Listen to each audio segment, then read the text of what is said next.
Assalamualaikum warahmatullahi wabarakatuh. Saya Muhammad Yandrofi, NIM B71219065. Pada kesempatan kali ini, saya akan mempresentasikan materi saya yang berjudul Definisi dan Ruang Lingkup Dakwah Multikultural dan Lintas Budaya.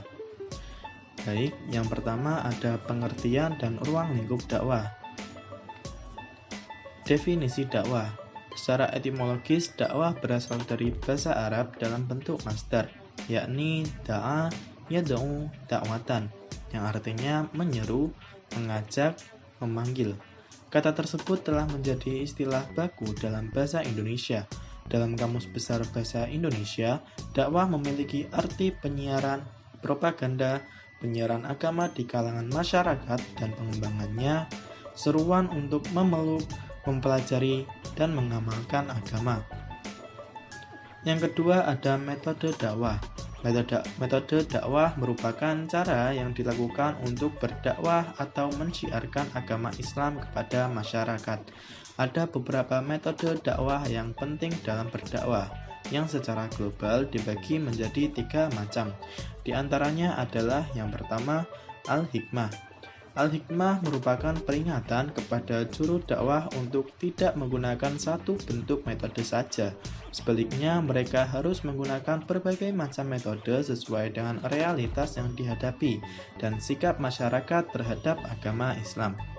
Yang kedua ada al-mau'idhah al-hasanah. Al-mau'idhah al-hasanah mengandung arti kata-kata yang masuk ke dalam kalbu, penuh kasih sayang ke dalam perasaan dengan penuh kelembutan, tidak membongkar atau membeberkan kesalahan orang lain. Sebab kelemah lembutan dalam menasihati seringkali dapat meluluhkan hati yang keras dan menjinakkan kalbu yang liar. Yang ketiga ada al-mujadalah billati hiya ahsan. Al-mujadalah billati hiya ahsan merupakan tukar pendapat yang dilakukan oleh dua pihak yang secara sinergis, yang tidak melahirkan permusuhan dengan tujuan agar lawan menerima pendapat yang diajukan dengan memberikan argumentasi dan bukti yang kuat. Yang ketiga ada unsur-unsur dalam berdakwah. Dalam ilmu dakwah terdapat beberapa hal yang menjadi kunci dalam suksesnya aktivitas dakwah. Hal tersebut dikenal dengan unsur-unsur dakwah. Unsur-unsur dakwah tersebut merupakan sebuah kesatuan yang harus ada demi suksesnya aktivitas dakwah. Di antara unsur-unsur dakwah tersebut adalah yang pertama ada dai atau subjek dakwah. Dai merupakan orang yang melaksanakan dakwah, baik lisan, tulisan, maupun perbuatan yang dilakukan secara baik individu, kelompok, atau organisasi lembaga. Yang kedua ada mad'u atau objek dakwah. Mad'u merupakan seseorang yang menjadi mitra dakwah atau sasaran dakwah. Lebih umumnya, mad'u merupakan orang yang menerima dakwah itu sendiri, baik secara individu maupun kelompok lain. Yang ketiga ada maudhu atau materi atau pesan dakwah.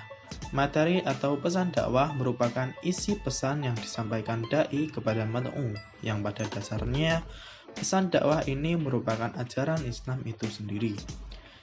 Yang keempat ada thariqah atau metode dakwah. Metode dakwah sendiri merupakan cara yang sistematis dan teratur untuk pelaksanaan suatu cara kerja. Metode dakwah merupakan cara yang dipergunakan oleh seorang dai untuk menyampaikan materi dakwah, yaitu Islam atau serentetan kegiatan untuk mencapai tujuan tertentu. Yang keempat ada wasilah atau media dakwah. Media dakwah merupakan alat yang digunakan untuk menyampaikan dakwah.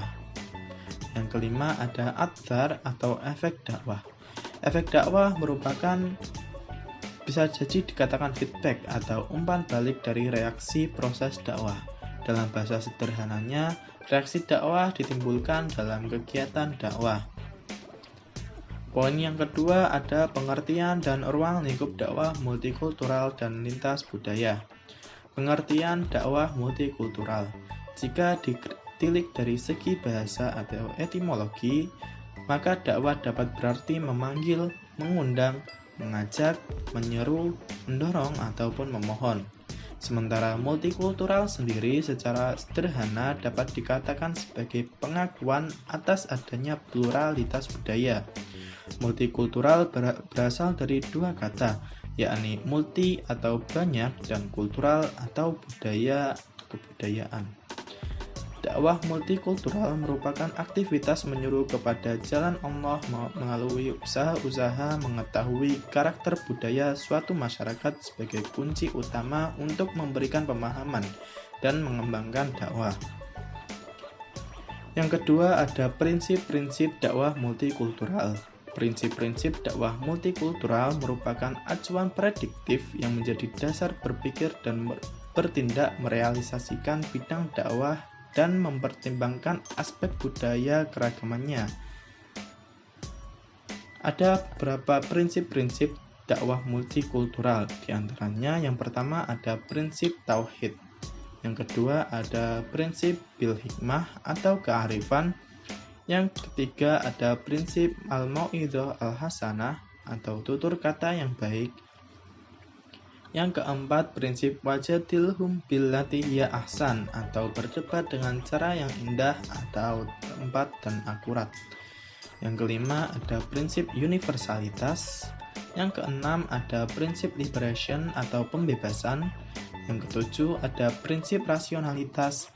Yang kedelapan, ada prinsip yatslu alaihim ayatih atau membacakan.